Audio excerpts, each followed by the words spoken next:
भी distracted free रहना चाहते हैं? क्या आपकी लाइफ में इतना ज़्यादा डिस्ट्रैक्शन हो चुका है कि उससे आउटकम नहीं हो पा रहे हैं? आपकी लाइफ में इतना ज़्यादा डिस्ट्रैक्शन हो चुका है कि आप उससे निकल नहीं पा रहे हैं। आप स्टूडेंट हैं या बिज़नेसमैन हैं या किसी भी फ़ील्ड में हैं, आपके जो डिस्ट्रैक्शन होते हैं वो अलग-अलग बदलते चले जाते हैं। आज हम सिर्फ़ स्टूडेंट के डिस्ट्रैक्शन के बारे में बात करूँगा। स्टूडेंट को सबसे पहले अपने डिस्ट्रैक्शन को फाइंड आउट करना चाहिए, किस तरीके का डिस्ट्रैक्शन है। देखिए डिस्ट्रैक्शन 3 प्रकार के होते हैं, इनर डिस्ट्रैक्शन, आउटर डिस्ट्रैक्शन और एक टेक्नोलॉजी डिस्ट्रैक्शन। मतलब आपको फाइंड आउट करना है कि हम किस तरीके से डिस्ट्रैक्टेड हैं।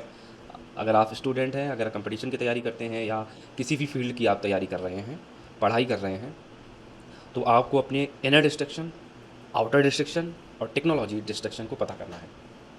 हाय, मेरा नाम मंजुल है और हम इसकी पूरी डिटेल्स में इस वीडियो में चर्चा करेंगे। पहले हम जानते हैं कि इनर डिस्ट्रैक्शन क्या होता है। इनर डिस्ट्रैक्शन जो आपकी ऐसी कोई चीज़ है जो आपको बार-बार परेशान कर रही है। जैसे कि इनर डिस्ट्रैक्शन में आपकी सोल से रिलेटेड हो सकती है, आपकी बॉडी से रिलेटेड हो सकती है। आपकी बॉडी में कोई एक मेजर इश्यू है, हेल्थ इश्यू है, स्लीप डिसऑर्डर है, इससे आपका डिस्ट्रैक्शन है। इससे आप अपने माइंड को कंसंट्रेट नहीं कर पा रहे हो, पढ़ाई में अपने माइंड को कंटिन्यू लॉन्ग स्टडी में कंसंट्रेट नहीं कर पा रहे हो, आपका मन ही नहीं लग रहा है पढ़ने में, तो आप पहले इनर डिस्ट्रैक्शन को फाइंड आउट करो। क्योंकि शरीर में कोई भी अगर इश्यू है, तो आप अपनी पढ़ाई को इफ़ेक्टिव तरीके से नहीं कर पाओगे। बहुत से सारे स्टूडेंट क्या करते हैं कि सोते कम हैं। वो ये सोचते हैं कि हम कम सोएंगे तो हम अपनी पढ़ाई को बहुत अच्छे तरीके से कर पाएंगे। ज़्यादा पढ़ेंगे, रात में हम जगेंगे, रात में लंबी पढ़ाई करेंगे और दिन में हम सोएंगे नहीं, रात में हम सोएंगे नहीं, तो बेटा आपको सोना तो पड़ेगा। बिना सोए आपका माइंड और आपकी बॉडी काम नहीं कर सकती है। आपको स्लीप डिसऑर्डर हो जाएगा अगर रात में आप नहीं सोएंगे, फिर आप कंसंट्रेट नहीं कर पाओगे, फिर आपके पास इतने डिस्ट्रैक्शन होंगे, फिर इसका सॉल्यूशन आपके पास होगा नहीं, फिर आप सॉल्यूशन निकालते ढूँढोगे। तो सबसे पहले आप इनर डिस्ट्रैक्शन को ढूँढो। देखो, इनर डिस्ट्रैक्शन आपके बॉडी से रिलेटेड मेजर इशू अगर हैं तो आपको डॉक्टर से कंसल्ट करना है। अगर नॉर्मल इशू है, जैसे कि आप नाइट में जैसे कि आपको स्लीप डिसऑर्डर है, तो आपको डॉक्टर से कंसल्ट एक बार कर लेना है। अगर इस तरीके से स्लीप डिसऑर्डर आपको हुआ है कि आप रात में पढ़ाई कर रहे हैं, दिन में जग रहे हैं और सो कम रहे हैं, 3 से 4 घंटा अगर आप सो रहे हैं, तो आपको अपने हैबिट को चेंज करने की ज़रूरत है। आपको कम से कम 8 से 9 घंटे सोना ज़रूरत है। 8 घंटा या 6 घंटा एक स्लीप जो आवर होता है वो सबसे बेस्ट आवर होता है। 6 घंटे की जो नींद होती है वो सबसे बेस्ट होती है, तो आपको 6 घंटे की नींद लेनी ज़रूरी है। तो इनर डिसऑर्डर इससे आपका सही हो जाएगा। बाकी कोई मेजर इशू है, आपका हेल्थ का इशू है, आप डॉक्टर से कंसल्ट करो और इससे आप इनर डिस्ट्रैक्शन से आउटकम हो जाएंगे।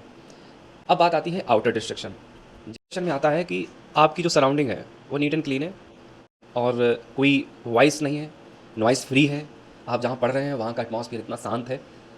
अगर नहीं है तो उसको शांत करने की कोशिश करो। वो आउटर डिस्ट्रैक्शन इस तरीके से आपका चला जा सकता है। आउटर डिस्ट्रैक्शन में और भी तरीके हैं, जैसे आपका जो फ्रेंड सर्कल है। आउटर डिस्ट्रैक्शन में आपका फ्रेंड सर्कल भी इन्वॉल्व होता है। आपके फ्रेंड कैसे हैं, आपके कलीग कैसे हैं, आपको बार बार वो बुला रहे हैं, आपको बार बार किसी तरीके से परेशान कर रहे हैं या आपको खेलने के लिए बार बार फोर्स कर रहे हैं, किसी काम को फोर्स कर रहे हैं, तो वो आउटर डिस्ट्रैक्शन हो सकता है। तो उसको क्या करिए, आप अवॉइड करिए। फ्रेंड सर्कल को बहुत कम करो। अगर आप पढ़ाई कर रहे हो, अपने फ्रेंड ऐसे बनाओ जो आपकी स्टडी में मोटिवेटेड करें, हेल्प कर सकें। ऐसे स्टूडेंट और ऐसे कलीग आपके अपने पास रखने हैं, तो आउटर डिस्ट्रैक्शन इस तरीके से खत्म हो सकता है। थर्ड चीज़ है कि टेक्नोलॉजी डिस्ट्रैक्शन। टेक्नोलॉजी में आजकल हर स्टूडेंट के पास स्मार्टफोन है, स्मार्ट गजेट है। स्कूल्स की जितने भी असाइनमेंट हैं वो सारे स्मार्ट गजेट में दिए जा रहे हैं। सारे आपके ऑनलाइन हैं, ऑनलाइन क्लासेस हैं। तो हर पढ़ने का हर तरीका ऑनलाइन आज अवेलेबल है और आप कहीं भी कहीं भी रहकर कि कोई भी कोचिंग संस्थान की आप पढ़ाई कर सकते हैं। तो टेक्नोलॉजी का एक अच्छा प्रॉफिट है, प्रोज़ है, आप इसको यूज़ करें। बट इसके डिस्ट्रैक्शन क्या-क्या है? डिस्ट्रैक्शन है कि आप पढ़ाई करते हैं तो इसके जो सोशल प्लेटफ़ॉर्म हैं, इंस्टाग्राम, यूट्यूब शॉर्ट्स और सारे जो सोशल मीडिया के प्लेटफ़ॉर्म हैं जिससे आप एक-दूसरे से कनेक्ट रह पाते हैं, ये सारे प्लेटफ़ॉर्म आपके लिए हानिकारक हो सकते हैं। ये आपके सारे प्लेटफ़ॉर्म आपको डिस्ट्रैक्ट कर सकते हैं आपकी पढ़ाई के लिए। तो सबसे पहले अपने स्मार्टफ़ोन में इन सारे प्लेटफ़ॉर्म को कम से कम करने की ज़रूरत है। व्हाट्सएप तक मैं मानता हूँ कि व्हाट्सएप आप अपने फ़ोन में रखें, बाकी जितने भी स्नैपचैट हैं, इंस्टाग्राम है, ठीक है, ये आपको हटाने की ज़रूरत है। तभी आप डिस्ट्रैक्ट फ्री रह सकते हैं, तभी आप काम रह सकते हैं, तभी आप पढ़ाई में अपना मन लगा सकते हैं लंबे समय तक। यूट्यूब चलाते हैं और यूट्यूब में आप किसी भी चीज़ को सर्च करके आप पढ़ सकते हैं, कोई भी चीज़ आप सर्च करके उसको नॉलेज अडॉप्ट कर सकते हैं। लेकिन अगर आप यूट्यूब शॉर्ट्स देखते हैं या इंस्टाग्राम रील देखते हैं सिर्फ एंटरटेनमेंट के लिए, तो आप इसको थोड़ा सा चेंज करने की ज़रूरत है। मैं ये नहीं कह रहा हूँ कि आप स्मार्टफोन से दूर हो जाओ, मत देखो। आप देखने से नहीं बच सकते हो, क्योंकि देखने भी चाहिए, देखने से नहीं बच सकते हो, क्योंकि ये एक ऐसी हैबिट है, क्योंकि लंबे समय से आप अगर किसी चीज़ की हैबिट में इन्वॉल्व हो और उससे अचानक से आपसे कहा जाए कि छोड़ दो, तो मुझे नहीं लगता कि आप छोड़ सकते हो, क्योंकि किसी हैबिट को छोड़ने में या बनाने में कम से कम 1 महीना तो लगता ही है, मिनिमम 21 दिन लगते हैं। तो उस टेक्नोलॉजी को और उस आदत को धीरे-धीरे ही ख़त्म कर सकते हैं। तो धीरे-धीरे कैसे ख़त्म कर सकते हैं? अगर आपका स्मार्टफ़ोन आपको डिस्ट्रैक्ट कर रहा है, आपको पढ़ाई में बाधित कर रहा है, तो सबसे पहले उन चीज़ों को फाइंड आउट करो, उन चीज़ों को देखो जो आपके स्मार्टफ़ोन से आपको डिस्ट्रैक्ट कर रहे हैं। हो सकता है कि आपके सोशल मीडिया के प्लेटफ़ॉर्म हो सकता है कि आपके यूट्यूब हो, यूट्यूब शॉर्ट्स हो, जो आपको लग रहा है कि हाँ, इससे हम डिस्ट्रैक्ट हो रहे हैं, इनसे हम बच नहीं सकते, उनको डिलीट कर दो। बाकी आप यूट्यूब देखना चाहते हैं, शॉर्ट्स देखना चाहते हैं, इंस्टाग्राम रील्स देखना चाहते हैं, अगर इनको डिलीट नहीं कर पा रहे हैं और देखना ही चाहते हैं, तो आप क्या करें, जितने भी आपकी फ़ील्ड के रिलेटेड हैं, आप पढ़ाई करते हैं तो उनसे रिलेटेड जितने भी एजुकेशनल प्लेटफ़ॉर्म हैं, एजुकेशनल चैनल हैं, उनको सब्सक्राइब करो और उनके यूट्यूब शॉर्ट्स देखो।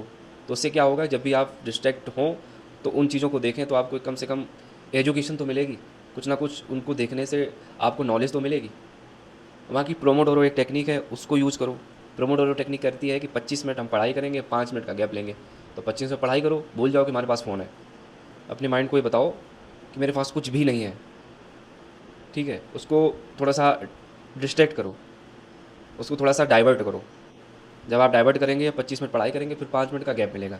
तो 5 मिनट के गैप में आप नहीं मान पा रहे हैं, तब स्मार्टफ़ोन उठा सकते हो। और स्मार्टफ़ोन में आपको यूट्यूब का एल्गोरिदम और इंस्टाग्राम का एल्गोरिदम वही चीज़ दिखाएगा, जिसको आप फ़ॉलो किए हो, जो आप बार-बार देख रहे हो, लाइक कर रहे हो, तो वही चीज़ आपको उसमें दिखेगी, ठीक है? और जो वो चीज़ दिखेगी तो आपको नॉलेज के लिए होगी, तो इससे आप इस तरीके से इससे आउटकम कर सकते हैं। तो इस वीडियो में मैंने आपको बताया कि किस तरीके से आपकी जो डिस्ट्रैक्शन है उसको फाइंड आउट करो और उनसे निपटने के क्या-क्या तरीके हो सकते हैं। जनरल तरीके मैंने आपको बता दिए हैं। इस पूरी वीडियो को आप शेयर कर दीजिए और लाइक कर दीजिए। ऐसे ही मैं एजुकेशनल और मोटिवेशनल वीडियो लेके आता हूँ। मिलते हैं अगले वीडियो में, तब तक के लिए नमस्कार।